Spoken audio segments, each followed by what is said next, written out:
Hello बच्चों, कैसे हो आप सब। तो आज मैं आप लोगों के लिए एक और नई कहानी लाई हूँ। इसका नाम है सुई। चलिए तो शुरू करते हैं। एक बहुत बूढ़ी महिला थी। उसको कपड़े सिलने का बहुत शौक था और उनके पास बहुत सारी सुइयां थी। छोटी, बड़ी, पतली, मोटी, लंबी, सभी तरीके की सुइयां थी। लेकिन एक सुई उनको बहुत ज्यादा पसंद थी। पता है क्यों? क्योंकि ये उनकी सबसे पुरानी और मजबूत सुई थी।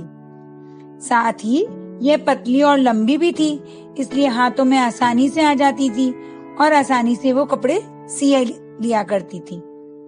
मजेदार बात यह है कि ये सुई भी जानती थी कि ये सबसे ज्यादा महत्वपूर्ण है। सुई जानती थी कि बूढ़ी महिला भी उसको बहुत पसंद करती है और सबसे प्रिय सुई यही है। एक दिन बूढ़ी महिला जब सिलाई कर रही थी तो अचानक ये सुई टूट गई। इस महिला को सुई इतनी पसंद थी कि टूटी हुई सुई भी उसने नहीं फेंकी, बल्कि उसके नीचे के हिस्से को पिन की तरह इस्तेमाल करने लगी। उसकी रसोई में बर्तन धोने के नल के ऊपर एक कैलेंडर टंगा हुआ था।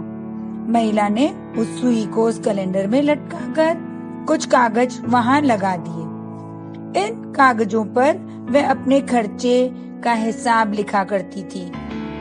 तो सुई इस्तेमाल होने लग गई। सुई बिल्कुल भी दुखी नहीं थी। अपनी इस नई जगह से वो बहुत खुश थी।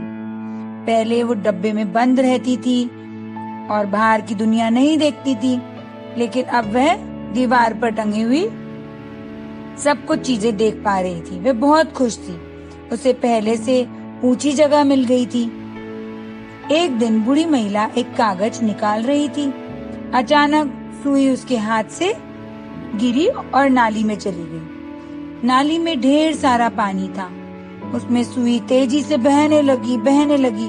सुई ने इतना अच्छा लगा कि वो पानी में बहती हुई चली गई।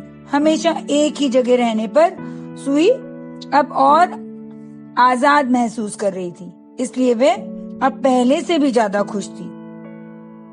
उसके आसपास छोटा छोटा कूड़ा तैर रहा था, लेकिन कुछ भी उसके जैसा चमकदार नहीं था और इसीलिए सुई को अपने ऊपर गर्व था और उसे बिल्कुल बुरा नहीं लग रहा था। वो उसी बहाव में बहती जा रही थी। तेज पानी के साथ बहकर सुई बाहर बने हुए एक बड़े टैंक में गिर गई। धीरे धीरे वे टैंक की तली पे बैठ गई। शायद आज भी वह सुई वहीं होगी। अपने संतोष के कारण वह कल भी खुश थी और आज भी खुश है। तो बच्चों, हमें हर परिस्थिति में खुश रहना चाहिए। हमारे पास जो है हमें उसी में संतोष रखना चाहिए।